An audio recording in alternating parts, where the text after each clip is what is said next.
Okay, we're having a little trouble draining. Detach this. We're gonna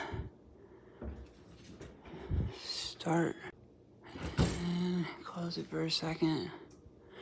Let it run through.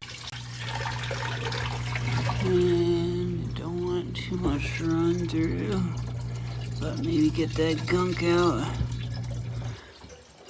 Okay.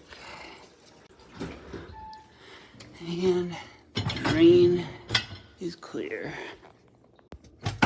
And that's how you fix an ASKO Air F11. We're gonna reattach this and we should be good.